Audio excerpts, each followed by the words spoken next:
Good morning students. Test आपका math का हो ही गया है। 8 चैप्टर तक हमने कंप्लीट करा दिया है। आज 9 चैप्टर शुरू करने जा रहे हैं। 9 चैप्टर है डिफरेंशियल इक्वेशन। मैंने बताया था अभी ये जो पार्ट चल रहा है ये कैलकुलस का पार्ट चल रहा है। इसमें 5 चैप्टर हैं।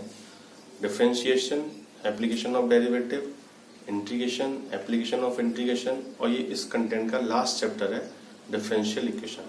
ये 5 चैप्टर मिलके कैलकुलस का पार्ट है। तो ये 5 चैप्टर जब पूरे हो जाएंगे, ये लास्ट चैप्टर है, तो कैलकुलस का पार्ट खत्म हो जाएगा, फिर नया कंटेंट स्टार्ट होगा। तो अभी तक जो बच्चे शुरू से जुड़े हुए हैं उनको सारी चीजें समझना जरूरी है, तभी चैप्टर समझ में आएगा। खासकर इंटीग्रेशन चैप्टर जिसने बहुत अच्छे समझा हुआ है, डेरिवेटिव समझा हुआ है, उसको ये चैप्टर बहुत अच्छे से समझ में आ जाएगा। ठीक है, उसी का मिक्सअप है, यानी दोनों चीजें हैं। तो डिफरेंशियल इक्वेशन, जैसे कि वर्ड से देखें डिफरेंशियल यानी डिफरेंशिएशन, यानी इसमें मेनली क्या होगा, डेरिवेटिव्स होंगे। आपने चीजों को डेरिवेटिव किया है। तो जैसे हम 5th वाले चैप्टर में पढ़ते थे कि अगर कहीं पे y दिया हुआ है कोई भी फंक्शन और हमसे कहा जाए कि प्रूफ करिए, क्या प्रूफ करिए, d2y over dx square plus 3y dy upon dx plus 5 is equal to 0, ऐसे हमसे प्रूफ करवाया था 5th चैप्टर में। तो जो आपसे प्रूफ करवाया था यही डिफरेंशियल इक्वेशन है। क्यों डिफरेंशियल इक्वेशन है? डिफरेंशियल इक्वेशन का मतलब ये है कि उसमें जितने भी चीजें हैं वो सब क्या है, डेरिवेटिव्स हैं। ये डेरिवेटिव है 1 बार, ये डेरिवेटिव है 2 बार। हो सकता है कि वो यहाँ पे d2 dy अपॉन dx का स्क्वायर कर दे आपको, ठीक है, तो ये इसकी पावर हो गई, या फिर हो सकता है कि यहाँ पे स्क्वायर कर दे। तो यानी कि डिफरेंशियल इक्वेशन का मतलब एक ऐसी इक्वेशन जिसमें सारे क्या है, डेरिवेटिव, यानी वो एक तरह से पॉलिनोमियल ही है। लेकिन वो पॉलिनोमियल में जैसे हम वेरिएबल इस्तेमाल करते हैं x या y, यहाँ पे पॉलिनोमियल में वेरिएबल की जगह डेरिवेटिव इस्तेमाल हुआ।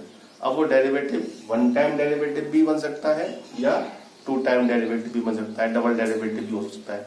तो पूरी इक्वेशन में डेरिवेटिव्स होंगे, single derivative, double derivative, triple derivative, ठीक है, कुछ भी हो सकता है, लेकिन वो डेरिवेटिव में ही होगी, इसीलिए इसको डिफरेंशियल इक्वेशन कहते हैं।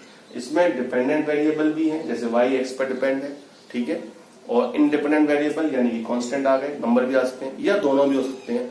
तो कुछ भी हो सकता है इसमें, डिपेंडेंट वेरिएबल, इंडिपेंडेंट वेरिएबल और दोनों भी, ठीक है। लेकिन बेसिकली जो एक सिंपल लैंग्वेज में अगर हम समझें तो यानी कि एक ऐसा पॉलिनोमियल जो वेरिएबल में नहीं है, काय में है, डेरिवेटिव में है, उसे हम कहते हैं डिफरेंशियल इक्वेशन। तो ये ऑलरेडी हम पढ़ चुके हैं 5th चैप्टर में। हमने बहुत सारे क्वेश्चंस में y दिया हुआ था, प्रूव करने के लिए कहा था कि ये प्रूव करिए। तो जो भी आपने पढ़ा था प्रूव करने के लिए वही डिफरेंशियल इक्वेशन, ठीक है। तो डिफरेंशियल इक्वेशन क्या है हमारी समझ में आ गया। उससे पहले डिफरेंशियल इक्वेशन के बाद ऑर्डर एंड डिग्री, ये एक टर्म आएगी ऑफ द डिफरेंशियल इक्वेशन, ये चीज भी समझ लें। ऑर्डर और डिग्री क्या है? ऑर्डर का मतलब है कि जो आपने डेरिवेटिव किया है वो हाईएस्ट कितनी बार किया है। जैसे यहाँ पे अगर देखें तो हाईएस्ट 2 बार डेरिवेटिव किया है, तो जो हाईएस्ट उसकी वो है पावर, डेरिवेटिव की पावर मतलब कितनी बार आपने किया है, उसे कहते हैं ऑर्डर, ठीक है। तो कहीं जैसे लिखा हुआ है d3y over dx square plus d2y over dx square की power 2 plus 3y dy upon dx का प्लस 6 इज इक्वल टू 0, मान लो ऐसे लिखा हुआ है। तो अब इसमें देखें तो हाईएस्ट डेरिवेटिव कितनी बार किया गया, 3 बार। तो इसका जो ऑर्डर होगा वो 3 होगा, आई बात समझ में। और हाईएस्ट डेरिवेटिव की ही जो पावर है उसे कहते हैं डिग्री, ठीक है। वो हाईएस्ट डेरिवेटिव की पावर कितनी है, 1, उसे कहते हैं डिग्री। तो order and degree of the differential equation का मतलब है कि जो उसमें डेरिवेटिव है, ऑर्डर का मतलब हाईएस्ट डेरिवेटिव कितनी बार किया गया है वो होता है ऑर्डर, और डिग्री का मतलब है कि वो उसकी पावर कितनी, उसी की मैक्सिमम पावर नहीं देखेंगे। अगर मैक्सिमम पावर देखते तो यहाँ पे 2 आता, ठीक है।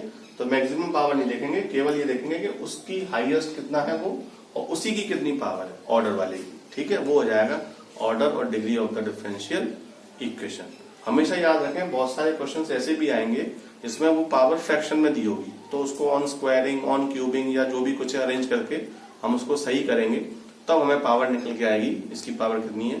ऑर्डर और डिग्री हमेशा पॉजिटिव इंटीजर में आएंगे।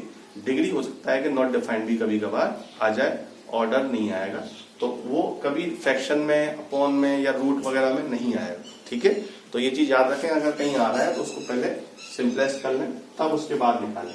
ठीक है, अच्छा कभी कभार ऐसे भी हो सकता है कि d2y over dx² plus sine dy over dx is equals to 2, ऐसे।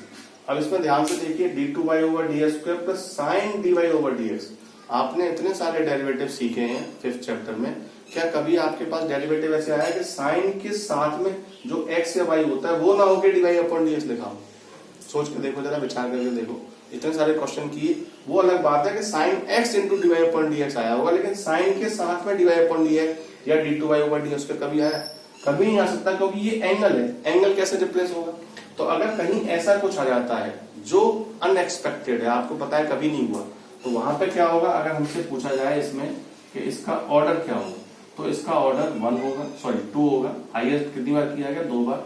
लेकिन अगर हमसे पूछा जाए कि डिग्री, तो डिग्री इसमें तो 1 दिख रही है, लेकिन इसको पूरे को एनालिसिस भी करना है कि इसमें ये टर्म ऐसी आई है अनएक्सपेक्टेड, तो डिग्री इसमें होगी नॉट डिफाइंड। क्यों? क्योंकि ऐसी जो टर्म है वो कभी आएगी नहीं, मुश्किल आएगी, ना के बराबर है, तो इसका मतलब डिग्री इसमें नॉट डिफाइंड होगी। तो इस वाले क्वेश्चन में अगर देखें तो ऑर्डर 2 है, लेकिन डिग्री के लिए उसको एक बार एनालिसिस कर लें, कोई उसमें ऐसी टर्म तो नहीं आ रही है जो कभी आ ही नहीं सकती। सिंपल ऐसे कभी लिखा हुआ आ जाए d2y over dx² plus log dy upon dx equals to 5, ऐसे। अब देखो log dy dx, log के साथ में वेरिएबल आता है x y z जो भी है, नंबर आएगा, डेरिवेटिव कैसे आ सकता है? इसका मतलब इसमें भी ऑर्डर हमें पता है, लेकिन डिग्री नॉट डिफाइंड। हो सकता है कि यहाँ पे d2y ओवर ds² ना हो, d3y हो जाए, या dy अपॉन ds का होल स्क्वायर हो जाए। ठीक है, तो ऑर्डर इसमें क्या है? 1, और डिग्री नॉट डिफाइंड। तो ऐसे करके उस क्वेश्चंस को हम पहचान लेंगे, और जो वो हमसे पूछेगा वो बता देंगे। फर्स्ट एक्सरसाइज जो है वो आपकी ऐसे ही है। सेकंड एक्सरसाइज क्या है? सबसे पहले मैंने आपको बताया कि जैसे ये जो डेरिवेटिव निकाल के हमने प्रूव किया था, तो हमें y दिया हुआ था, कुछ भी दिया था हमें, कुछ भी। तो y को जब हमने सिंप्लेस्ट किया, डेरिवेटिव किया, तब ये वाली जो टर्म है वो निकल के आ गई, और दोनों चीज इक्वल निकल के आ गई। हमने दिया हैंस प्रूव, या उसने कह दिया कि शो करिए y इतना हो तो d2y ओवर ds² जो भी टर्म है वो इतनी है, आपने शो कर दिया। तो अब आप ऐसे समझिए कि ये चीज जो निकल के आई है ये क्या है? Differential equation. और ये चीज क्या है? निकल के आई है जो y से। तो एक तरह से अगर देखे जाए तो ये डिफरेंशियल इक्वेशन कहां से निकल के आई है? ये यहां से निकल के आई है, यहां से निकल के आई है। इसका मतलब ये जो पूरा y है ये क्या है? ये इसका सॉल्यूशन है। अगर हमसे कहा जाए कि डिफरेंशियल इक्वेशन का सॉल्यूशन बताइए, सॉल्यूशन मतलब वो कहां से निकल के आई है? तो y से निकल के आई है, यहां से। तो इसको हम सॉल्यूशन भी कहते हैं, सॉल्यूशन ऑफ डिफरेंशियल इक्वेशन। इसको सॉल्व किया तो ये निकल के आया। क्या हम इससे ये निकाल सकते हैं? निकाल सकते हैं। इस चैप्टर में हमें यही सीखना है, लेकिन अभी हम मोटी मोटी बात कर रहे हैं, बड़ी बड़ी चीजों को बाद में डील करेंगे। थोड़ा सा कॉमन सिनारियो में देखें, ब्रॉड लेवल पे अगर समझें, तो ये y जो भी दिया था ये इसका सॉल्यूशन था। क्या हम इससे ये निकाल सकते हैं? हाँ निकाल सकते हैं, निकाल कर सीखा है हमने। यहाँ चैप्टर में हमसे यही पूछेगा, क्या ये जो y है ये इसका सॉल्यूशन है? अगर है तो बताइए कैसे है। तो जाहिर सी बात है कि हमें इसको फिर दोबारा डेरिवेटिव करके ये चीज प्रूव करनी पड़ेगी। अगर हम इससे ये चीज निकाल लेते हैं तो इसका मतलब y इसका सॉल्यूशन है, और अगर नहीं निकाल पाते हैं तो इसका मतलब y इसका सॉल्यूशन नहीं है। तो आगे की जो एक्सरसाइज है उनमें हमें यही चीज समझनी है कि जो चीज हमें दी हुई है वो उसका सॉल्यूशन है या नहीं। ठीक है, तो हम इससे ये चीज निकाल के देख लेंगे। अगर निकल के आ जाती है तो सॉल्यूशन है, नहीं आती है तो नहीं। ठीक है, तो ये जो y इक्वल टू है, एक चीज और समझ में आ गई, तो y इक्वल टू है वो क्या है? सॉल्यूशन है। किसका? डिफरेंशियल इक्वेशन का। अब सॉल्यूशन भी दो तरह के होते हैं, एक होता है जनरल सॉल्यूशन और एक होता है पर्टिकुलर सॉल्यूशन। जनरल सॉल्यूशन और पर्टिकुलर सॉल्यूशन में कोई खास फर्क नहीं है। आप देखिए कि जो हमने y को सॉल्व किया तो ये निकल के आया, तो ये क्या है? डेरिवेटिव है ना। जब ये डेरिवेटिव है तो हम जब y निकालेंगे तो जाहिर सी बात है कि इसको इंटीग्रेट करेंगे। पहले हम डेरिवेटिव करते करते वहां तक लाए, अब हमें उल्टा जाना है, तो जाहिर सी बात है इंटीग्रेट करेंगे तब वापस वहां पहुंचेंगे। तो जब हम इंटीग्रेट करेंगे तो इंटीग्रेट करने के बाद एक कांस्टेंट आता है, आपको पता है, तो हम कांस्टेंट करेंगे। अगर आपने उस कांस्टेंट की वैल्यू निकाल ली, तो कांस्टेंट की वैल्यू नहीं निकाली, सॉल्यूशन कांस्टेंट में ही छोड़ दिया, उसे हम कहते हैं जनरल सॉल्यूशन। और अगर आपने कंडीशन जो दी हुई है उनकी हेल्प से उस कांस्टेंट की वैल्यू निकाल ली और उस वैल्यू को उस आंसर में पुट कर दिया, तो जो आप y निकालोगे उसमें कांस्टेंट नहीं होगा, उसमें सी वैल्यू नहीं आएगी, सी की वैल्यू आपने निकाल के पुट कर दी, उसे कहते हैं पर्टिकुलर सॉल्यूशन। कुल मिला के बहुत सिंपल लैंग्वेज में अगर आपने y का जो आंसर है वो कांस्टेंट में ही छोड़ दिया है, ठीक है, तो उसको बोलेंगे क्या, जनरल सॉल्यूशन। और कांस्टेंट की वैल्यू अगर आपने निकाल ली है तो उसे बोलेंगे पर्टिकुलर सॉल्यूशन।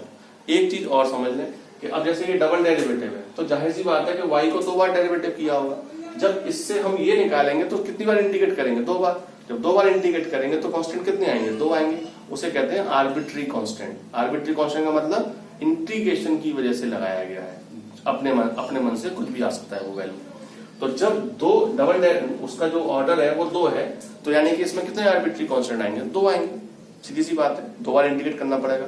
1 अगर होता और ऑर्डर इसका तो कितने आते हैं आर्बिट्री कांस्टेंट, 1 आते। 3 होते तो कितने आते, 3। तो वो कॉमनली कभी कभार एमसीक्यू में पूछ जाता है कि ऑर्डर अगर 3 हो डिफरेंशियल इक्वेशन का तो उसके सॉल्यूशन में कितने आर्बिट्री कांस्टेंट आएंगे। जाहिर सी बात है कि 3 आएंगे, 3 पावर की है तो 3 आएंगे, 3 बार इंटीग्रेट करना पड़ेगा इसको। तो ऐसे क्वेश्चन भी उसमें दिए हुए हैं, उसको डिस्कस करेंगे। पहले फर्स्ट एक्सरसाइज को ट्राई करें।